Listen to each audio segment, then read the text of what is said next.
कैसा ये इश्क है। ये माँ निधि, एक छोटे शहर की मध्यम वर्गीय दुनिया में पली बड़ी लड़की, जिसकी आंखों में सपने थे और स्वभाव में गहराई।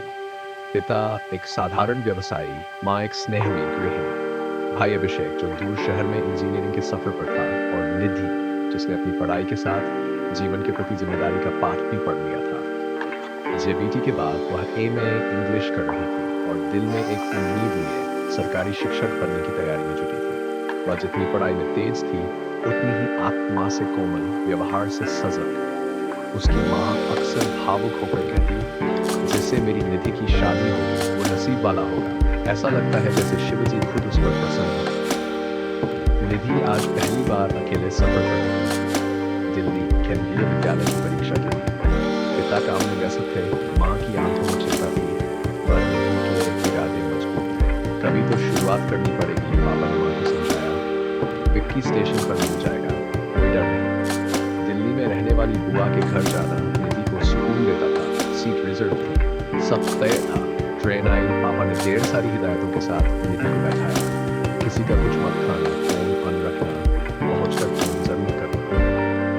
निधि ने खिड़की से बहती हवा में खुद को थोड़ा हल्का महसूस किया, लेकिन इस सफर में कुछ और बह रहा था, किस्मत की रहस्यमयी हवा। कुछ ही मिनटों में उसकी निगाहें एक अनजान चेहरे से टकराई। सामने बैठा युवक फोन में व्यस्त, पर निगाहें बार बार उसकी ओर लौटती। निधि को पहली बार ये सब अजीब नहीं लगा। उसने पहली बार किसी की निगाहों में खुद को ढूंढने की कोशिश की। हरे चिकनकारी कुर्ते में उसकी सादगी, उसकी मुस्कान, उसका शांत सौंदर्य उस युवक को बांध रहा था।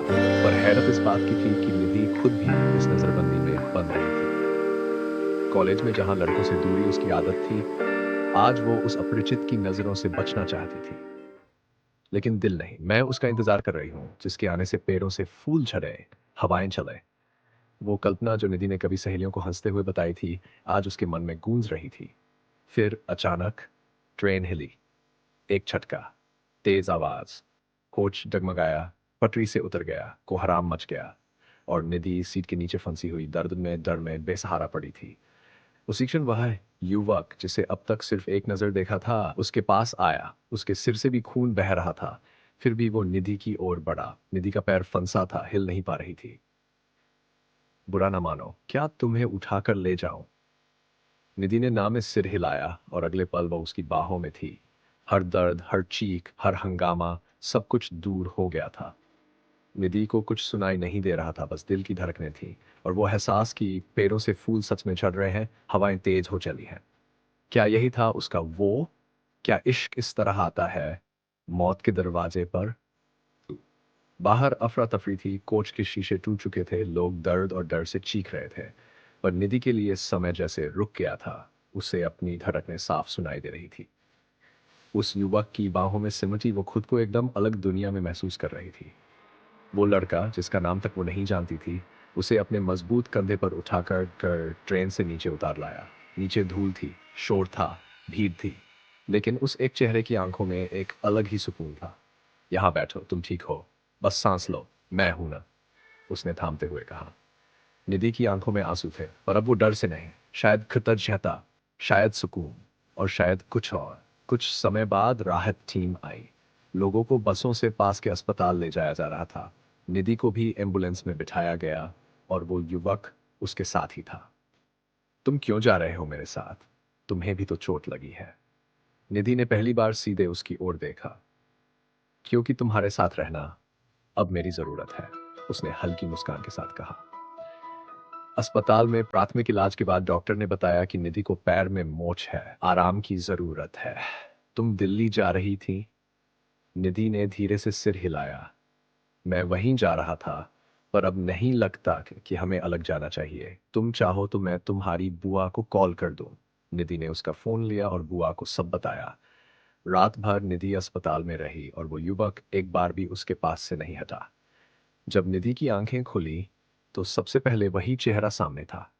तुम अब भी यहीं हो? कहाँ जाऊं? तुमने तो अभी नाम भी नहीं पूछा मेरा, उसने हल्के अंदाज में कहा। निधि थोड़ी मुस्कुराई। आर, उसने हाथ बढ़ाया। निधि, उसने हाथ मिलाया, और जैसे उस एक स्पर्श से दो अनजान रेखाएं एक ही कहानी बन गई। सुबह वो दोनों साथ दिल्ली रवाना हुए। इस बार न ट्रेन में न अनजान चेहरों के बीच, बल्कि दो ऐसे दिलों के साथ जो अब तक सिर्फ एक इत्तेफाक थे दा लेकिन अब किस्मत बनने की कगार पर थे। दिल्ली पहुंचकर विक्की स्टेशन पर था। निधि को देखकर चिंतित हुआ, पर आरव ने सब संभाल लिया। इनकी वजह से मैं बच गई विक्की भैया, नहीं होते तो शायद मैं। उसकी आंखें नम हो गए। बुआ के घर पहुंचकर आरव ने विदा ली। फिर मिलेंगे, अगर किस्मत को मंजूर हुआ तो जरूर, आरव ने कहा और चला गया। लेकिन निधि की आंखों में अब एक अधूरी बेचैनी थी।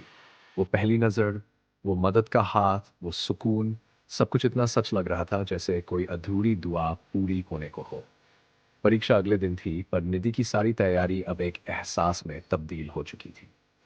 परीक्षा दी और उसी शाम बुआ के घर की डोरबेल बजी। आरव खड़ा था, हाथ में मिठाई और एक छोटा सा पेपर। तुमने जो सपना देखा था, तेज हवाएं, फूल झड़ना, सब मैंने भी महसूस किया निधि। ये मेरा विजिटिंग कार्ड है और ये मिठाई मेरी नौकरी लगने की, दिल्ली यूनिवर्सिटी में लेक्चर बना हूँ। और ये मिठाई तुम्हारी परीक्षा देने की हिम्मत के लिए, और हाँ, शायद अगले कदम के लिए भी। निधि की आंखें छलक पड़ी। क्या ये वही था? हाँ, यही तो था, जिसे देख फूल झड़े, हवाएं चले और दिल बिना कहे सब समझ जाए।